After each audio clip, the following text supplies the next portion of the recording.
మల్లారెడ్డి గారు నేనే కదా సార్. మల్లారెడ్డి అంటే మీరే కదా. ధన్యవాదాలు అధ్యక్ష. రెండు విషయాలు చెప్తా అధ్యక్ష. ఒకటి, ప్రభుత్వానికి గవర్నమెంట్కు 1100 కోట్లు లాభం వచ్చేది చెప్తా అధ్యక్ష.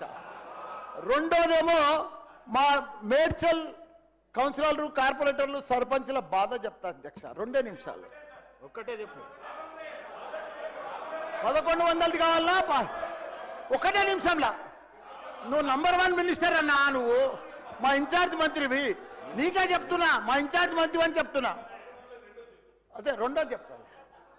ఒకటి, మా అన్ని మాకు దిష్టి తగిలిందా ఏం తగిలిందో మా మేడ్చల్ నియోజకవర్గానికి 61 గ్రామాలు పోయి అన్ని మున్సిపాలిటీలు అయినాయి. 3 కార్పొరేషన్లు ఉన్నాయి, 7 మున్సిపాలిటీలు ఉన్నాయి. ఇంకా మనం 3 మున్సిపాలిటీలు చేసిర్రు.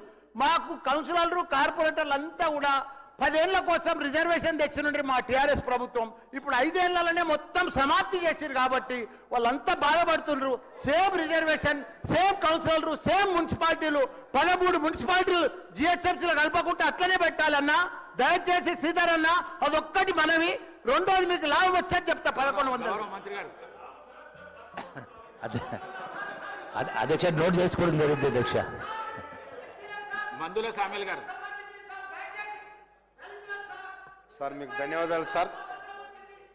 మా నియోజకవర్గంలో ఓయప్ప రాగే నేను కూడా పోయి పడతా. స్పీకర్ గారికి ధన్యవాదాలు. మా తుంగతుర్తి నియోజకవర్గం మద్దిరాల మండలం నూతనకల్ మండలంలో గతం 60 సంవత్సరాల క్రితం అక్కడున్న చిన్న సన్నకారు రైతులు ఎర్రబాడు దొరల దగ్గర దాదాపు 3000 ఎకరాల భూమి కొన్నారు. ఇంతవరకు వాళ్ళు పట్టాలు లేవు, ఏం లేవు, చాలా ఇబ్బంది పడతా ఉన్నారు. కనుక వారి పట్టాలు చేయించాలని మనం చేస్తా ఉన్నాం.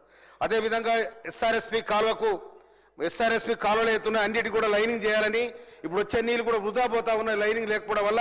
కనుక ఆడి కూడా కంప్లీట్ చేయాలని చెప్పి రాష్ట్ర ప్రభుత్వాన్ని మనవి చేస్తా ఉన్నా. అదేవిధంగా నాకు 3 మండల నోట్ చేసుకోవడం జరిగింది అధ్యక్ష. రామదాస్ గారు. రామదాస్